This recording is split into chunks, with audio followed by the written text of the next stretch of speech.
We'll hear argument this morning in Case 18-882, Babb versus Wilkie. Mr. Martinez. Mr. Chief Justice, and may it please the Court, Section 633A states that all federal personnel actions shall be made free from any discrimination based on age. Both parties agree that that language tracks the text and meaning of Title VII's identical federal sector provision covering race, sex, and religion. Together, the two provisions bar discrimination not only in the ultimate outcome of a personnel decision, but also in the process of making that decision. That's true regardless of whether the prohibited characteristic at issue is a but-for cause of the final decision. That's the rule that the MSPB and the EEOC have applied in countless cases for many years. But more importantly, it flows directly from the statutory text. The phrase "free from any discrimination" governs how the decision shall be made. In other words, the process for making that decision. If that process uses age or race as a negative factor, it's not made free from any discrimination. Congress chose those words carefully, rejecting the private sector language later addressed in Gross and Nassar. It did so in the unique federal sector context to create a remedy for violating constitutional equal protection rights.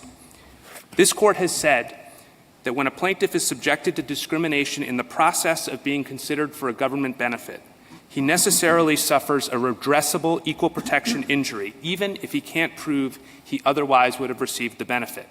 That same injury rule governs 633A and Title VII. That rule is fully consistent with common law principles and this Court's but-for causation analysis in other cases. The government in this case apparently believes it's perfectly lawful for federal agencies to apply younger is better or whiter is better hiring policies to individuals who can't prove that they would have been hired but for those policies. That's anti-textual and it's wrong. Decisions applying such blatantly discriminatory policies are obviously not made free from any discrimination. The government's theory contradicts the plain statutory language. But you say that the but-for causation is not required for liability, but then at the relief stage, as I understand your briefs, you say that but-for causation is required for reinstatement or back pay. And where is that in the statutory text? So we would say that at the remedial stage, ordinary remedial principles would apply. And those principles would require that the victim, the plaintiff, be made whole for the violation. And under those ordinary principles that I think are undisputed on both sides, if the evidence shows that the person, the plaintiff, wouldn't have gotten hired anyway, they shouldn't get remedies that are specifically and logically tied to that thing that they wouldn't have been entitled to in the first place. But that doesn't mean that they shouldn't get the kinds of prospective relief that are available in a wide array of other cases. For example, but why would we go all the way up the hill and then come all the way back down at the relief stage and just say, oh, well, you really do need but-for causation? Because as you rightly say, if you haven't suffered an action because of age, you're not entitled to reinstate. Your Honor, with respect, you wouldn't be coming all the way down the hill because there would be a wide range of other types of remedies that would be available other than reinstatement and back pay. For example, you might be entitled to an injunction telling the government to stop discriminating. Let's take this case, because there is at least one of her allegations is that she was passed over and younger people were selected for the coagulation unit. Now, suppose that's true, younger women were selected, but they were better qualified. They had experience and training that she lacked. So what would be the remedy? You would say there is a violation because age was taken into account. What relief? You said it wouldn't be going all the way back down the hill in answer to Justice Kavanaugh.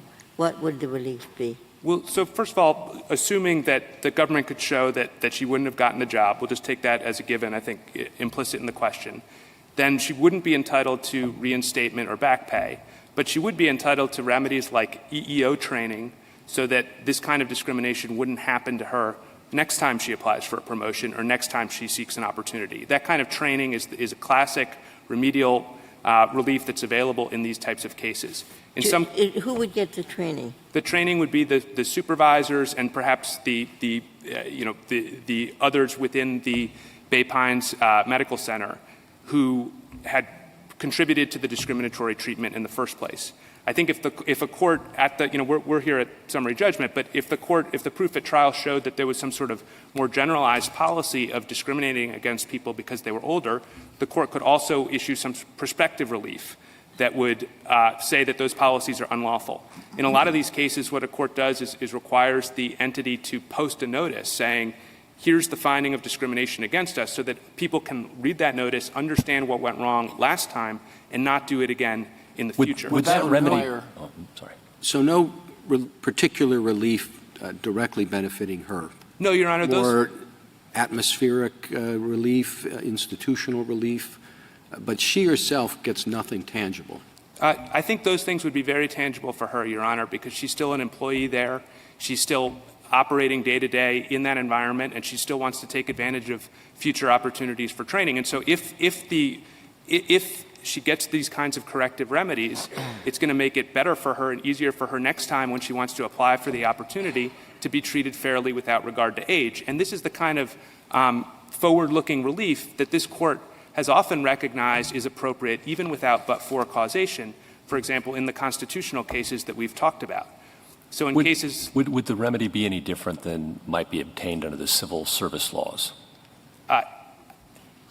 Well, under the civil service laws, Your Honor, the way the civil service laws work is Section 2302 of the CSRA says that the way you bring a discrimination claim is to sue under this statute that we're currently talking about. There are other remedies available, though, right? I guess I'd have to focus specifically. I'm not sure specifically what you'd be asking for, but the way I read the civil service laws is that these types of claims need to be brought under this particular statute. Mr. Martinez, we're assuming the worst for your client, that the government's right that she would not have been hired but for. But as I understand the equal protection claim, it's that the process would be free from discrimination. Right.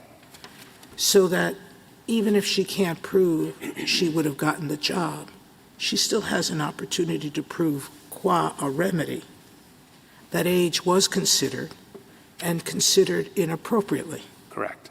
So, for example, give me an example of a defense to one of the government's allegations, because there were 4 or 5, of different employment scenarios that she didn't qualify for. Right. But give me an example in those 4 or 5 of a process that she might have won on, that she might have prevailed in showing that process was corrupted because of her age. Sure. So for one example is she sought certain training opportunities. And I think if the court concluded after looking at all the evidence that the reason that she was denied those training opportunities was partly because they thought there were other candidates who were good, but partly because they had a conversation around a table and said, Ms. Babb, she's really kind of old. We don't really like her. She keeps filing these EEO claims. She keeps asserting her rights in this way. Let's not give her the training opportunities in part for that reason. It may be that the government, hypothetically, could come back and prove that there were other more qualified candidates. But that process has been infected by the consideration of those very significant factors of pure age discrimination. I think if we were looking at... Usually when we conclude that there's a tainted process, we make the decision maker go back and do it over without the taint, don't we? I think you do that in a lot of circumstances, Your Honor, and in a circumstance in which that was possible, that might well be an available remedy as well. I think we're several years past the particular promotion decision and the particular role. I don't know if those roles even currently exist in the same way that they did several years ago. But I think that's yet another example of a kind of equitable remedy that could be awarded if the process was determined to be tainted. Mr. Martinez, you started by saying that this is a process statute. And I guess I want to press you on why you think that is. If I understood your brief, it was about the word made.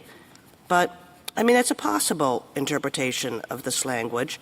But another interpretation is that when you say that a personnel action should be made free from any discrimination, you're talking about the actual action, the discharge, the failure to promote, whatever, and saying that that action, at the moment in time when it occurs, that action has to be free from discrimination, rather than saying that the entire process leading up to it, including all the irrelevant things that happened that played no role in the action, has to be free from discrimination.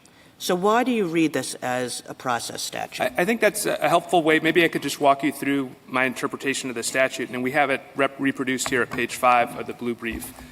And so 633AA, I think there's sort of 3 big chunks to the statute that are relevant here. First is the subject of the sentence, all personnel actions. Then there's the verb, shall be made. And then finally, there's an adverbial phrase, free from any discrimination based on age. And we think the real work here is being done by the combination of the adverbial phrase, free from any discrimination, that modifies the verb shall be made. It's not made on its own, it's the combination of those things.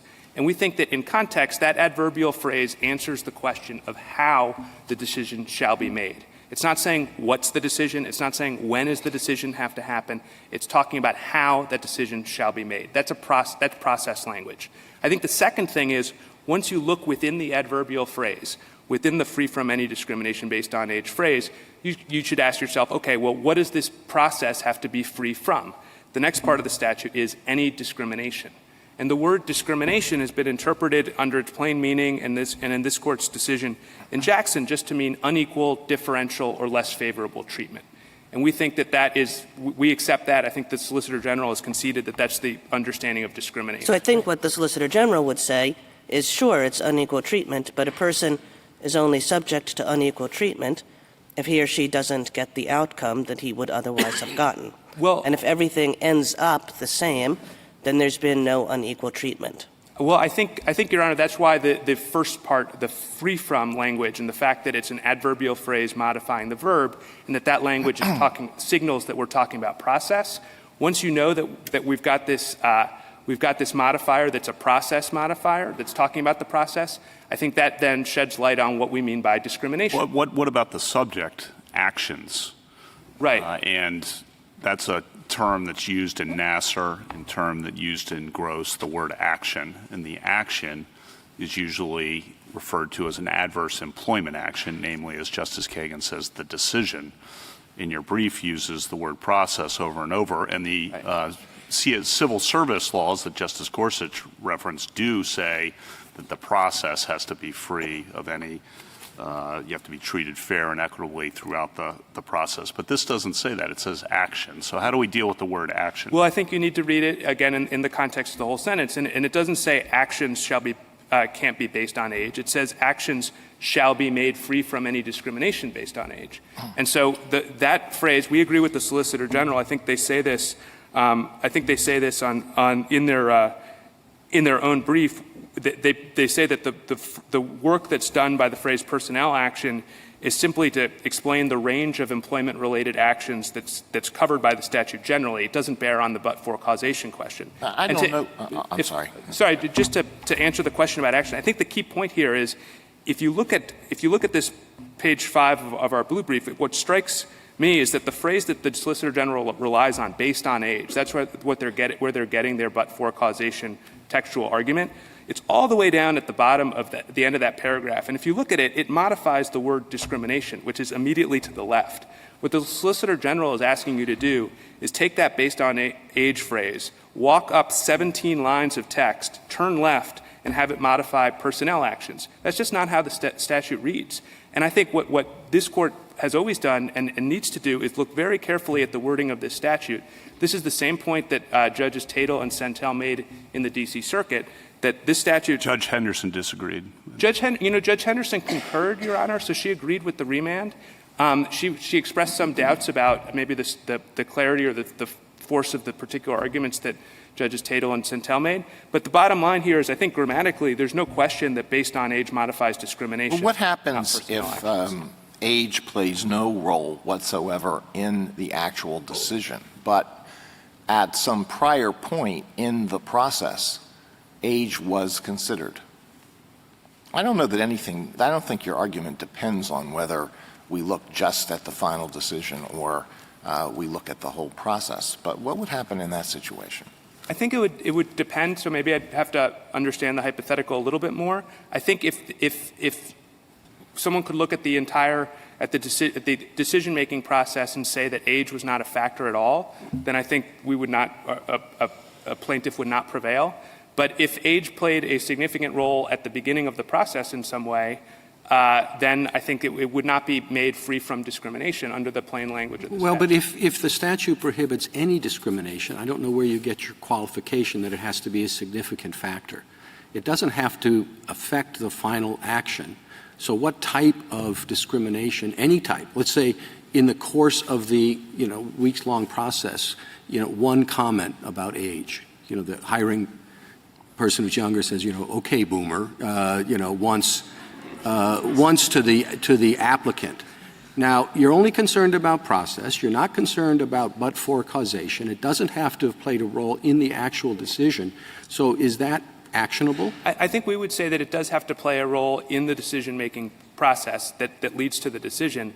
And I think in that particular case, if it really had no role, if it was just sort of, a stray comment in the air, I think that on the facts of that, I think a court could conclude. So how do you tell what's a significant factor in the decision? We're not saying that it has to be we're not using the term significant. Some factor. We're saying we're saying that ultimately we're saying what the statute says, which is that it needs to be made free from discrimination. And we think that applies to the process as a whole. Well, you say free from any discrimination, but it doesn't have to result in the final decision. I'm just trying to see how many stray comments do you need and who has to make them before you decide that, although it says any, we don't really mean any. We mean some discrimination that has a particular effect, even if it's not but for.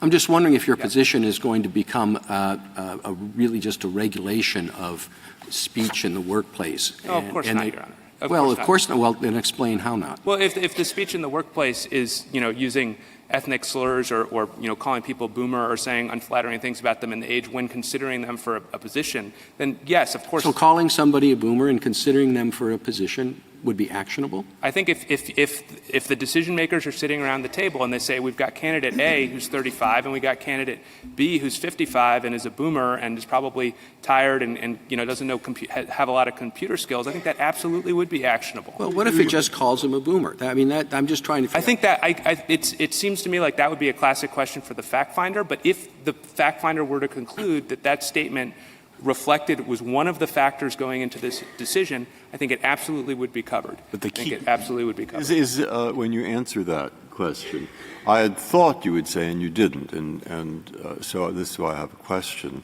There is another statute, Title VII, and what it says is when the discrimination is a motivating factor, but even though other factors also motivated that practice. Right. Now, I thought you were going to pick up the same standard. We think that our standard is essentially the same standard. All right, so we could say in the opinion what this means to be free is the same thing that Congress said when it amended Title VII, that it isn't enough to show, if you just show, you don't have to show plaintiff that it is but for, but you do have to show it was a motivating factor, even though there may have been other motivating factors, quote. Right. And therefore there is no more administrative problem in this than there is anyway under Title VII. Now, that's what I thought but you didn't say that, so now I don't. Let me just agree with me because you think it sounds Let me explain. The reason we didn't do that is because I think, as everyone would agree, by its terms, that provision does not directly apply to this statute. No, I know it doesn't. But I'm just explaining why I didn't say it. But I think the substance of the point is exactly right. I think that this would not create administrability problems. You would actually be clarifying the law and creating a. Well, wait a second. Another reason you may not have said it is because it comes with another flip side, right? It was a motivating factor, but then the defendant gets to show it wasn't. The decision would have been made without regard to it. No, but Your Honor, that happens at the remedial stage, at the relief stage, and that's exactly our point. Is that at the relief stage, the defendant does get to show. But in those statutes, in that statute, it happens at the liability stage. Right. And I read your briefs. No, Your Honor. And I read your briefs, yeah, in the statute, I understand. I read your briefs to reject the motivating factor or not adopt the motivating factor standard. And no, let me be clear, because this is an important point. The Price-Waterhouse type standard that Justice Breyer. I think Justice Breyer was talking about what Congress did to fix the problem of Price-Waterhouse. So Price-Waterhouse happens.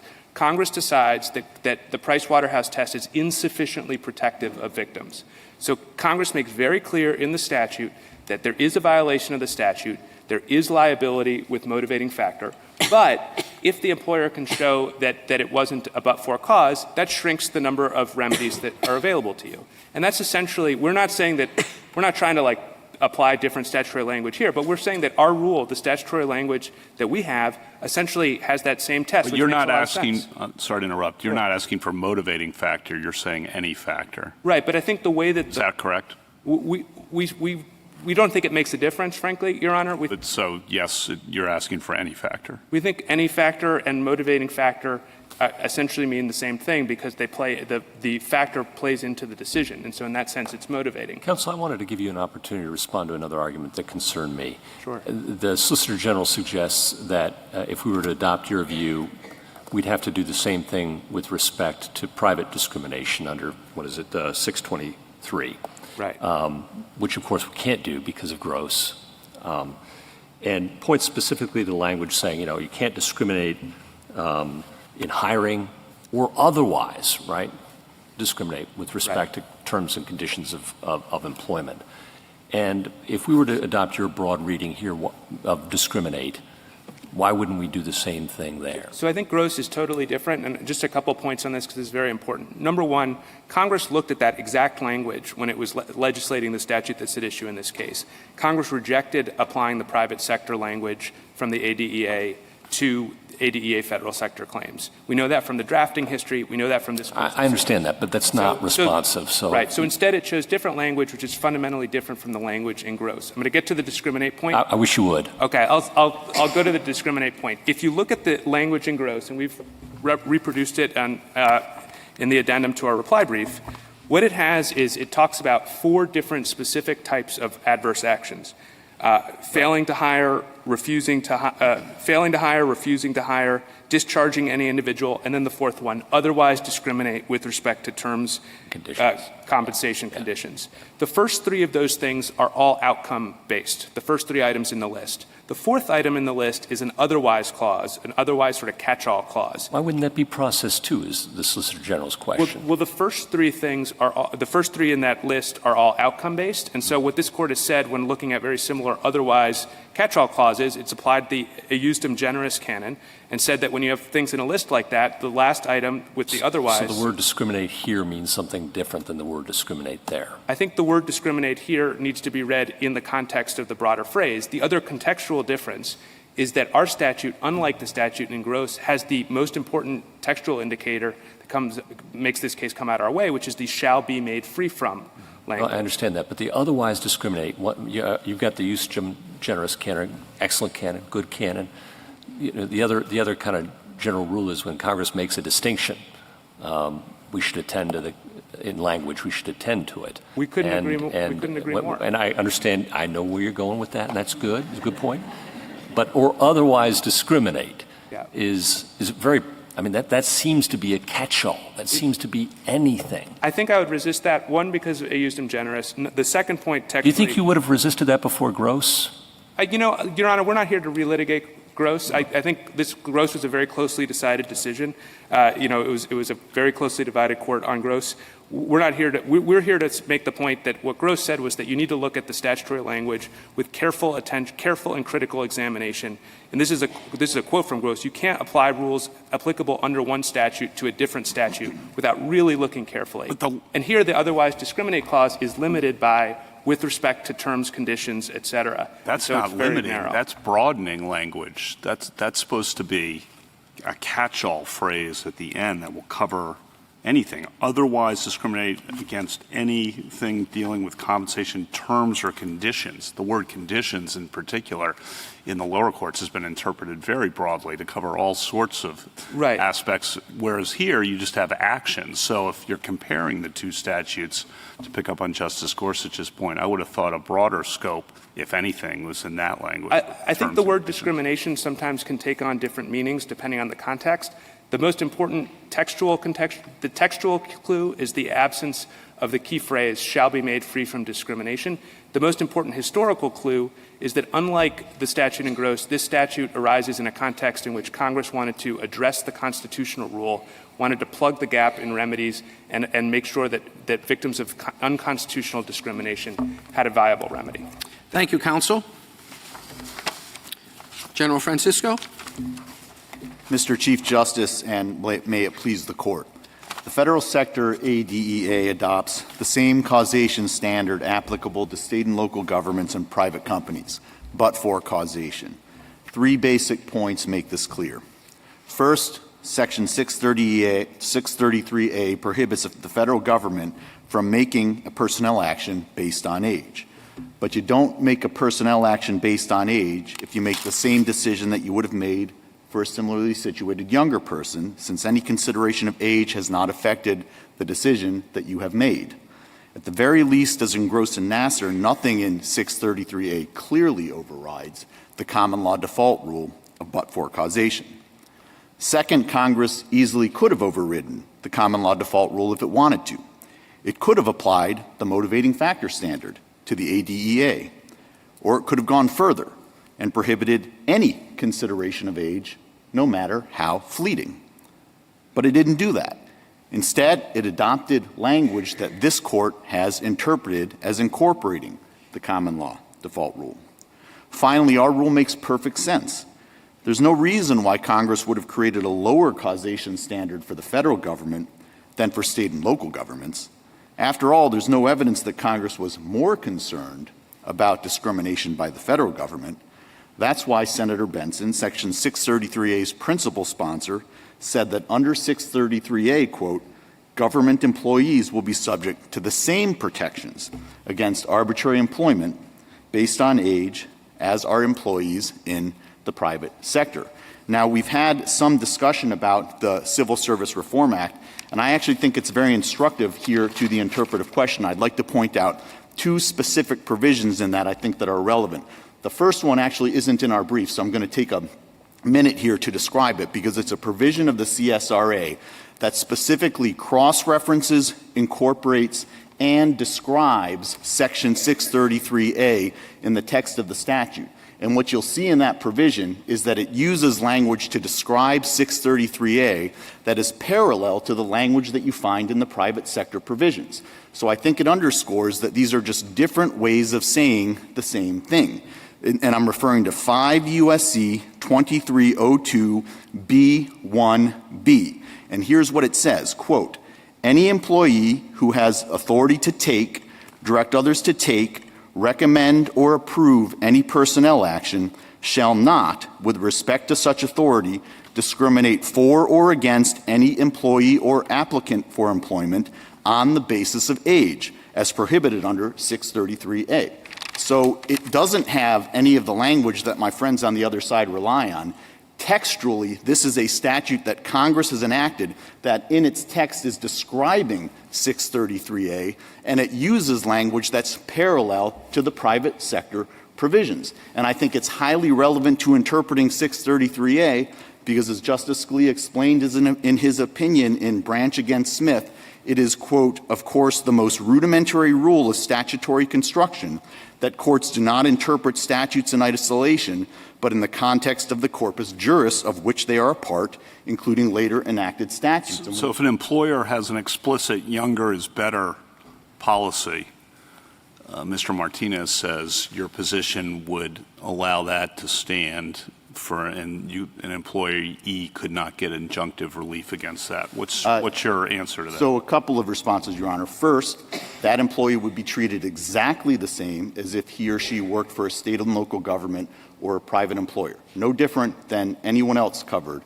by Title VII. Secondly, that actually goes to the other provision of the Civil Service Reform Act that I was going to refer the court to, which is cited in our brief, and that's 5 U.S.C. 2301b2, which says that, quote, all employees and applicants for employment should receive fair and equitable treatment in all aspects of personnel management without regard to age. It underscores that 633A. So just to be clear, would that policy be a violation of that civil service provision? If, yeah, I think it clearly would be a violation of that civil service provision. And would there be any impediments to suing under that civil service? Your Honor, there is a very comprehensive scheme for bringing these types of complaints in the federal government. I am quite confident that there is an avenue in which you could challenge a younger is better policy were a federal governmental agency to adopt such a policy. So for a statute that intended to reflect the Equal Protection Clause of the Constitution, which would have covered this on its own prior to the enactment of the statute, you're now saying Congress intended instead to give litigants less constitutional protection, less protection, not more, or equal. No, Your Honor. And second, you intend on the like private sector discrimination or unlike private sector discrimination under Title VII. Congress intended to give federal employees, when it used the phrase free from any discrimination,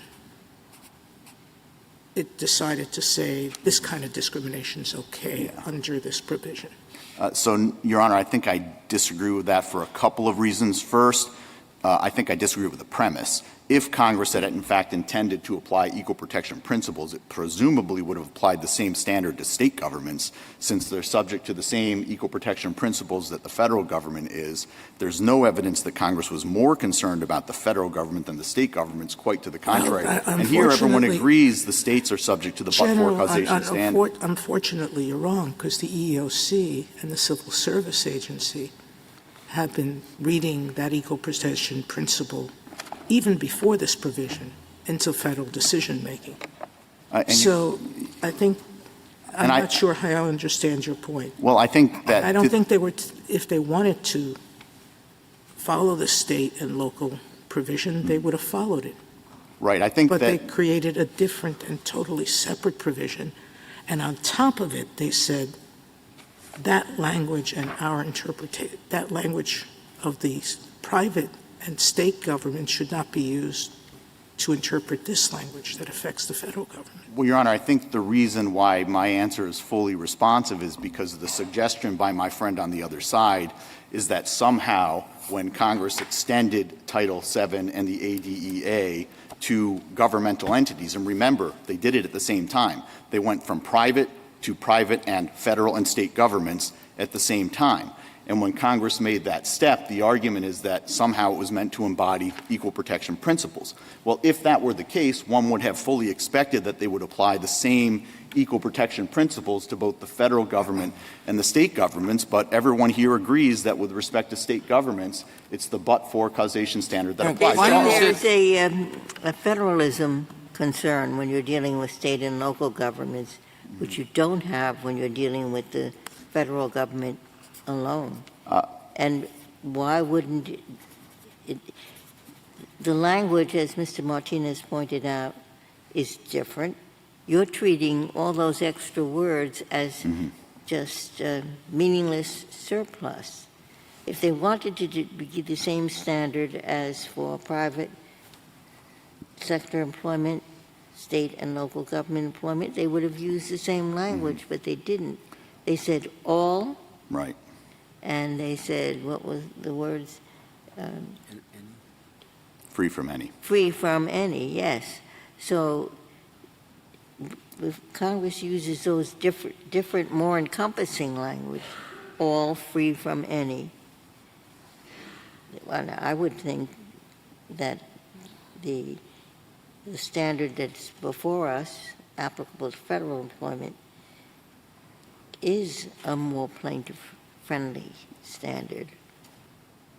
So, Your Honor, two responses on the textual issue, but I'd also like to address the federalism issue as well. On the textual question, the first is I'd simply point back to that provision of the Civil Service Reform Act that I was referring to earlier, 2302. Well, call me old-fashioned, General, but it seems to me that the first and clearly the most important place to go in thinking about what 633 means is to go to 633 and not to go to some later enacted statute in a completely different set of provisions. So I think, Justice Ginsburg's question holds. It would have been perfectly easy for Congress to have written the same kind of statute that it wrote in Gross or in Nassar. Indeed, they didn't even have to write a statute. They could have just put the U.S. government in with the state and locals in the private sector provision. And they did none of that. They enacted a very different kind of statute, which puts the language that your brief primarily relies on, which is based on or because of, in a completely different place in the statute, modifying a completely different noun. So why would they have done that if they just meant to write a Gross Nassar statute? Yeah, I'd like to straight on address the textual argument first and then the why question second. The textual argument first is suppose you had a statute that said all cakes shall be made free from the use of any eggs. In the course of the cake baking process, I whisk up a bowl of eggs. I think about dumping it into the batter, but then I say, oh, I'm supposed to be making a cake without eggs, so I throw it in the trash. I have made a cake free from the use of any eggs, notwithstanding my use of eggs in the cake baking process, because the final cake that I have baked is free from the use of eggs. Well, that gets to the point I asked Mr. Martinez about. But what if there is a little bit of egg that's put in the final batter? That's the problem. So even if we focus right on just on the actual decision-making process, the moment of the decision-making process, I don't know about the why, and I'm not sure I care about the why here, but you have a terrible time fitting your argument into the statutory language. Can you explain how you can do that? Sure. If age is considered is a factor in making the decision, there's discrimination based on age, and the action is not done free from discrimination based on age? For two reasons, Your Honor. First, I'm focusing on the word made, and made refers to the point at which the action is taken. Was the personnel action that you ultimately took made without discrimination based on age? And it is if it's exactly the same as you would have made without any consideration of age. But my second point, I think, is just as important, and it refers to a very important canon of construction, that statutory text does not override common law rules unless it does so explicitly. And I think what my cake baking hypothetical does is that it shows that at the very least there's nothing in this text that explicitly overrides the common law default rule. And if that's the case, then you're governed. Keep going. You're governed by the common law default rule. The why question is still hanging, which is why would Congress use this different language, which is significantly different from the other language? Sure. And I think that one answer is, and look, I've scoured the legislative history, and I haven't found anything that specifically addresses it one way or the other. But I think the most obvious reason is that there is a long and pre-existing separate federal process governing federal employment. And the reason they didn't just amend employer to include the federal government is because they wanted to preserve that pre-existing separate federal process that applies to federal employees but doesn't apply to private employees, state and local governments. I better read that one, which I will. Look, I'm trying to think of where could this come up. Promotion. The promoting person thinks, I see her result on this test. It's highly subjective. Not sure. But I certainly don't want people who are over the age of 82, etc. You see, okay. So nobody here. There he is. It's flashing around in his mind, and so he ends up. No. The answer is no. Okay, that's the possible real-world situation. But more likely, it's also a question of lawyers and burdens of proof. And under the Title VII, what they ended up saying is, hey, lawyer, you show discrimination is really around here, and you will win unless they come in and show no but for, no but for, in which case you still win something. All right, now the language here seems designed to do just that, to deal with that real-world situation where we don't understand, as a lawyer, what that real-world situation, it's in his head, you know, and just prove that, and I'll tell you what happens. He can come back and say, no, not a but for, and then you limit the remedies. What word does that? There is a statutory word that does that. It's in 33A. It's called appropriate remedies. And so if it really is a but-for, as shown by the lawyer, hey, they're not going to reinstate, they're not going to give her the promotion because, by the way, she comes in very late. Okay? So now we've got the language. That's what they're arguing. And you say, why would Congress do that? Why would it make the feds have to do this? The same reason they passed that statute. The Fed should be the leader in this. It's not enough. The federal government should be the leader. So we have states, private, not just federalism, but who fought more than any group of people for freedom from discrimination? Look at history. It was the federal government, and they should be holier than. Okay? Right. So we have a reason, we have an interpretation of the statute. Now that, in my mind, is what you're up against. And I fully understand that, Your Honor, and I think it actually illustrates what I think is one of the more troubling parts of the argument of my friends on the other side. Because their argument really boils down to the notion that in 1974, Congress somehow predicted the 1991 Civil Rights Amendments, not just the motivating factor standard or potentially something significantly broader, any consideration, but the limitation on remedies and the burden shifting. And it did all of that 20 years earlier when it used the free from any language. With all respect, I find that simply implausible, given that it took us Price Waterhouse, Congress's reaction to that, and a whole bunch of other decisions in order to come up with the motivating factor test. So I think, Your Honor, what you laid out makes perfectly sensible policy. I don't think it makes any sense in I think, interpreting— General, that overstates what a complicated concept this is. I mean, there are two kinds of concepts you can use. There are, did this thing actually cause the firing or the lack of promotion? Or was this thing around when they made that decision? And, you know, those are the two basic choices, and some statutes make one choice, and some statutes make another choice. So there's not a whole lot to predict or anticipate. Right. It's just those are your two choices, and you look to the language of the statute to decide which kind of statute we're talking about. Yeah, and I guess I'd add to the mix a third choice, which is the motivating factor test. I can sort of see how textually you could get to the any consideration test. I disagree with it, but I can understand how you can get there textually. I think there's no way that you can get from this text to the motivating factor test. And under the any consideration test— No way. And if you're on— The personnel action shall be made free from something. Free from something. Hey, from what? From discrimination based on age. So free from means that that bad thing had to play a role. And that role could either be a motivating factor role, in which there were a lot of things in that decision-maker's head, or it could be you have to show but for.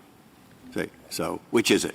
It says free from. So obviously my answer is but for, but the point that I was trying to make was that under the any consideration test, which is my friend's test and focuses solely on process, suppose you've got some low-level hiring official that says to his boss, I don't think we should hire this person for 10 reasons, one of which is I just think this person is too old.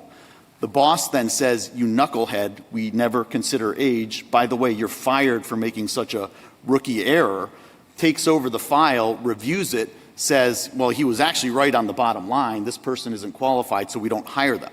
Age has clearly played a role in the process for making that decision, and under their standard in the process, but not in the actual decision. So if you focus just on the decision, this comes back to your egg hypothetical. If there's a little bit of egg in the actual decision, that's one thing. But if you threw out the egg before you ever got to that point, right, then that's a different situation. What I would say is if there's a little bit of egg in it, then it would be a but-for cause, but not maybe the sole but-for cause. But if there is, if you make the exact same cake you would have made, that is, the cake that you would have made if you hadn't whisked up the eggs and held it in the first place, you have made a cake free from the use of eggs, even though it's been part of the process, it's not found its way into the final cake. Can I ask about the practicalities of this case and how it's going to apply in the real world? Because I'm not sure there's really much difference. They agree that that an employee can't get reinstatement or back pay without showing but-for cause. So you obviously agree with that as well. Yes. They would say you can get injunctive relief, however, against practices, policies, things, statements, conditions, even if they weren't a but-for cause of a particular action. You, too, agree with that, albeit under the civil service statutes. Yeah. Right? Basically, yeah. So there's no disagreement, as I understand it, between the two parties about how this is really going to work in the real world going forward. The only disagreement is about which statute is cited when injunctive relief is sought. Well, I think there are a couple of big differences. One, it is done administratively. One, it's being done by hauled into court, and I think that's a pretty big difference. Secondly, in the hypothetical that you're spinning out, you're essentially entitled to judicial relief in the absence of an adverse personnel action that was actually caused by the thing that you're complaining about. But you would say under the civil service statutes, that fair and equitable provision that we've gone over, for the same kinds of employment condition issues, you could get injunctive relief, which is exactly what Mr. Martinez is seeking here, albeit under a different statute. And maybe you're right, there's some different hurdles you have to go through. But in terms of employees, the real world of employees and the real world of employers,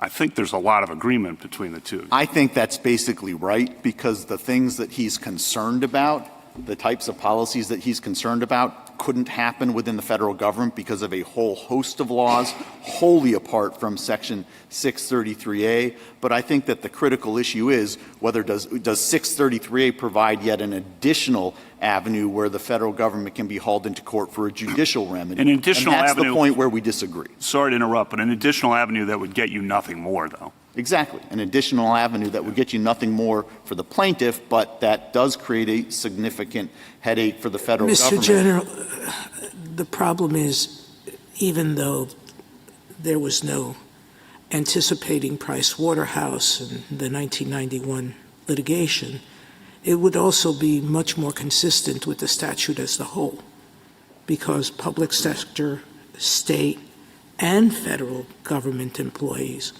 are ending up essentially with the same remedy, for all the reasons that Justice Breyer said, which is, even though we can't read motivating factor, it's really the same as a part of the decision-making, and private sector and state government claimants under Title VII are entitled to injunctive relief, et cetera, if they prove it was a motivating factor. Not under the ADEA, Your Honor. The court held in Nassar that under but under Title VII, yes. Well, Your Honor, under Title VII, and I'd like to clarify this because our position on Title VII is a little bit more nuanced than that. Under the Title VII federal sector sex discrimination or race discrimination provisions, as distinct from the Title VII federal sector retaliation provision, which we sought cert on and this court denied cert on. If you look at the federal sector sex race provision, arguably that does incorporate the motivating factor standard, because there is a provision in the federal sector Title VII that specifically cross-references portions of the 91 civil rights amendments that apply the motivating factor test. And if that's right, Your Honor, this court has never addressed it. We did not contest that below.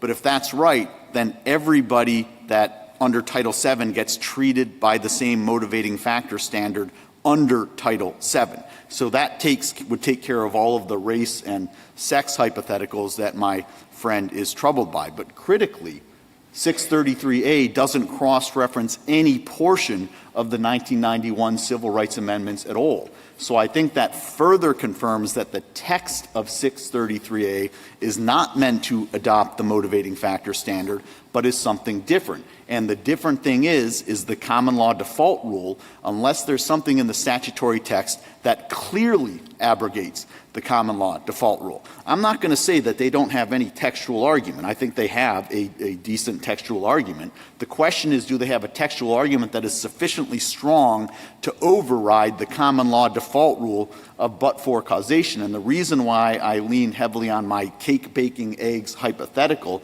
is because I think that at the very least shows that this statutory language is easily susceptible to my interpretation. And once I've met that standard, it's governed by the common law default rule of but-for causation. Now, I think that my friend may get up on rebuttal and point to Chevron, and so I would like to take one moment to address the Chevron issue in advance. I think Chevron would be completely inapplicable here for 3 different reasons. The first is, before you ever get to Chevron, you apply the canons of construction.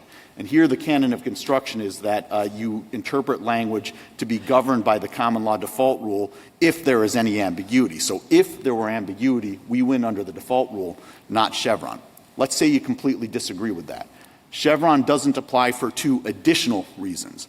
First, as this court held in Epic Systems, Chevron doesn't apply where 2 executive branch agencies disagree on the meaning of a statute, since it's inconsistent with Chevron's political accountability rationale, and here we have such a disagreement. Secondly, as the court held in the Ledbetter decision, Chevron doesn't apply where the agency is simply interpreting this court's decisions, since this court is the expert at interpreting its decisions. And if you look at the EEOC adjudications in this area, the analysis tends to be quite short. It's usually about a paragraph, and all it's doing is interpreting this court's decisions. So I think we win under the text, regardless of Chevron, but even if you think that Chevron in theory might apply here, there are 2 additional reasons why it couldn't apply in this particular case. Mr. Martinez is making a distinction that between liability and remedy. Mm-hmm. And he said, the bottom line, you don't get the job if somebody else was better qualified. Nonetheless, you do get some kind of remedy so that the workplace will be free from all discrimination, any discrimination. So one possibility is injunctive relief. We will not take age into account. And there are other possibilities. So, but you seem to think everything is driven by the end result, that you are not entitled to the job if, even though the age was taken into account, the person who got the job was better qualified. Your Honor, I think you're fairly characterizing my position, and I'd say a couple of things on remedy. If you disagree with me on liability, I agree with him on remedy.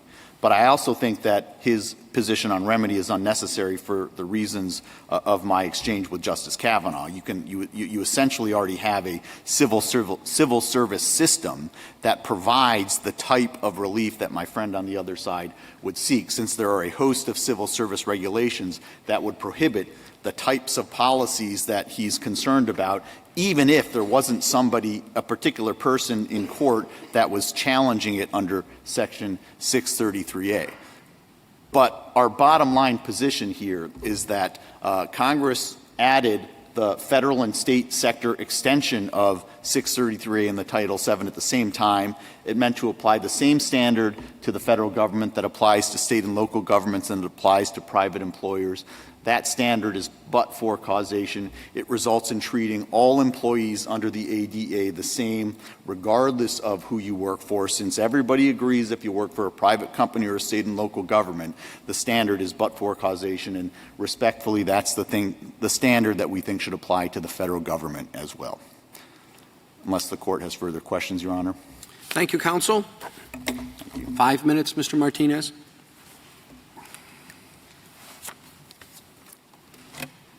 Just a few points, Your Honor. Let me start with the text. I think it's very notable that when the Solicitor General stood up here, he began in one of the first few sentences of his presentation by misquoting the text. He said this statute covers personnel actions based on age. He made exactly the mistake that I pointed out in my initial presentation. That's not what the statute says. It requires careful attention. It says, shall be made free from any discrimination based on age.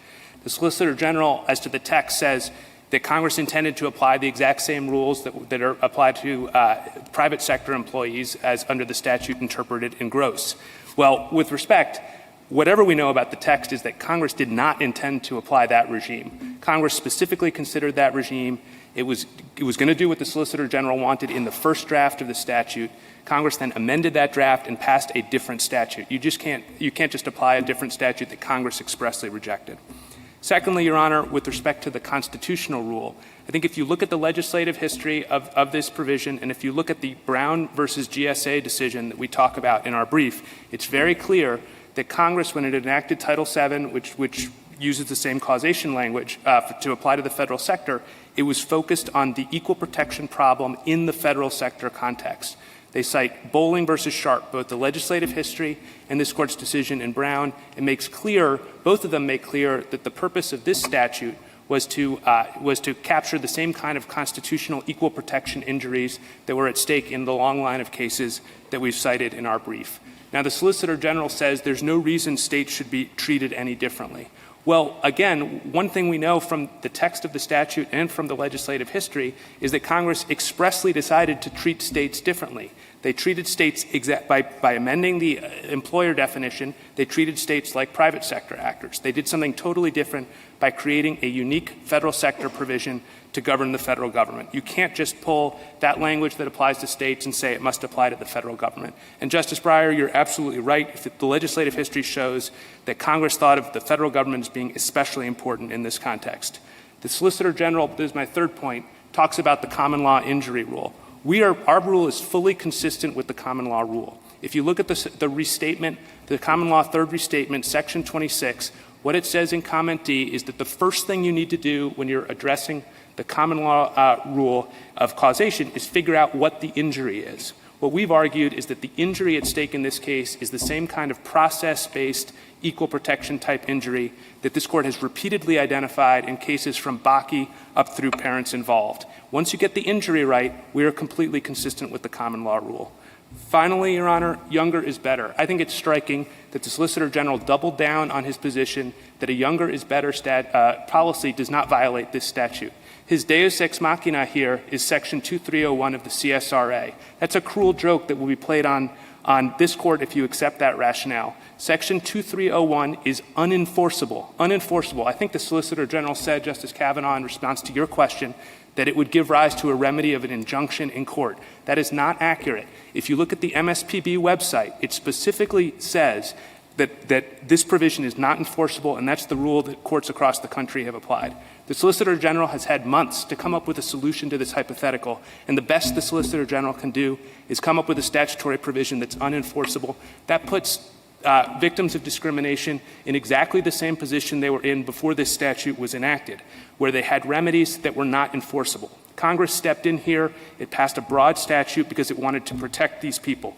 Your Honor, I leave you with the statutory text, which says very clearly that all federal personnel actions shall be made free from any discrimination based on age. A decision that's made by applying a younger is better policy, contrary to the Solicitor General, is not made free from any discrimination based on age. You know, I assume and I hope that we would not see within any federal agency any sort of policy like younger is better. And so I'm not sure what practical benefit you are going to provide for in the typical individual age discrimination employment case if you say that the person can't get reinstatement or whatever absent but for causation, but there are going to be these other equitable remedies available. I don't know what kind of injunction would be available, would be of practical benefit in a case like that. If I may answer 2 quick points, Your Honor. First of all, I agree with you. We would not like to see agencies doing these sorts of things. If you look at the Brenton case that we cite at pages 41 to 42 of our brief, That case involved a written memorandum. The policy said that someone's ability to control traffic declines with age, and they were treating applicants for those positions badly for that reason. I think more broadly, Your Honor, I think the injunctive relief and the prospective remedies that are available are extremely important in the real world, which is precisely why in the equal protection context you've recognized the importance of that kind of injunctive relief, and we think that relief is just as important here. Thank you, counsel. General, the case is submitted.